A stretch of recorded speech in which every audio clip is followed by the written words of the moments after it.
Hello and welcome to The Spirit Safe. My name's Rob. Thank you very much indeed for joining me. This time I've got something quite unusual. I love reviewing whiskies from different countries, and this is from China. Didn't think I'd be able to get a Chinese whiskey, and I managed to get a really high quality Chinese whiskey as well. I'm sure there's lots of cheap or doubtful spirits in Asia. And in China in particular, they produce this white spirit, Baijiu, which is, it obviously varies in quality, but the cheap stuff is pretty scary stuff. But this is a whiskey which was made in Potstills, and they actually brought the Potstills in from Scotland, from a company called Forsyths. 2011, the distillery Goalong was founded. And this is a 5-year-old small batch single malt, and it's bourbon and brandy cask matured. Now it is a 5-year-old single malt. It is non-chill filtered natural colour, and that is actually stated on the packaging, which is cool. Not bad packaging. Got a little magnetic snap, bit of a ribbon to hold it by, which is kind of cute.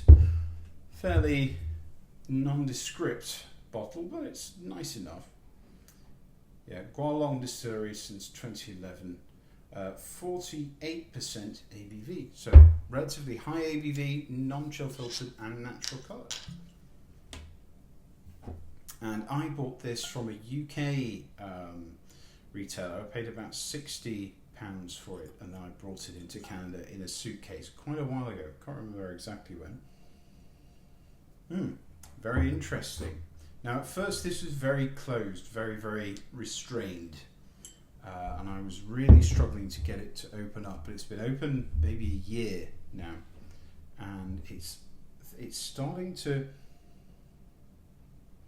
come to the fore. At first the oak was a little awkward, but that has cleaned up quite a lot. There's a lovely fresh spice, soft spice, and it's a clean spirit with some lovely cereals.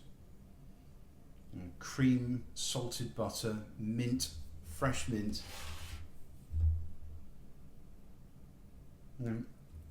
There's a grainy kind of neutral spirit, which at times is buttery, and at times it's got a savoury note to it. Light mineral, dried banana chips. Sweet, but not too sweet. Some lychee, lemon and lime. A little bit of spice, yellow grapefruit.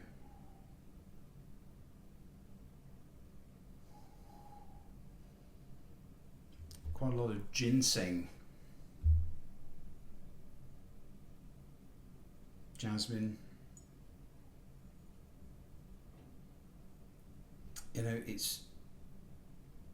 The nose doesn't really tell me that it's 48%, because these subtle flavours are able to work through, and the brandy cask brandy can often really dominate, but it's there, it delivers some kind of sugars, but it's not dominating the palate completely.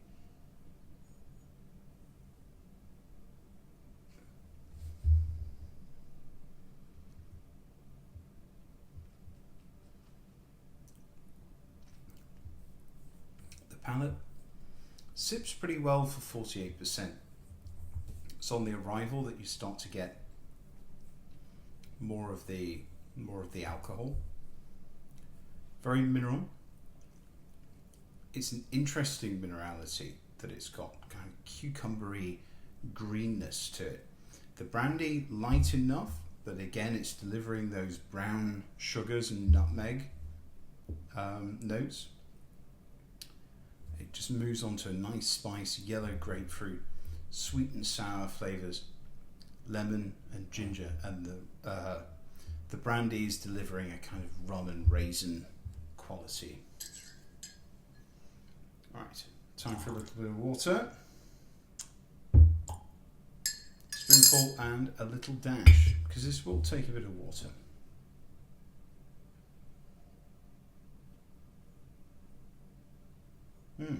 Bright and breezy. It benefits from a bit of water. Yeah, bright and breezy, grassy. There's a preserved lemon, citronella, lime. Kind of close to Bruichladdich. You know, the non-peated Bruichladdich, they have that kind of mineral and a kind of just got a cereal complexity like the good young Bruichladdich. Bit of mezcal and these candies that I used to have when I was young called Palmer Violets, which most people think are absolutely foul, and they were violet flavoured candies. They just they tasted like an old lady's perfume basically. Some pear drops candies with the acetone and lots of fresh rosy apples.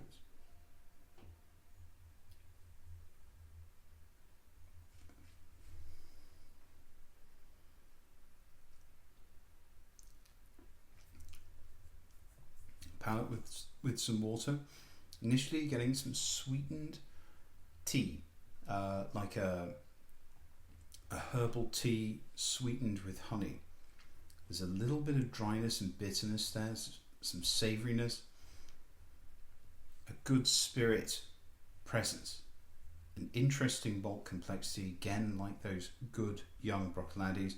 The brandy is prominent, delivering brown sugar, muscovado sugar, and it's got a real body and viscosity about it.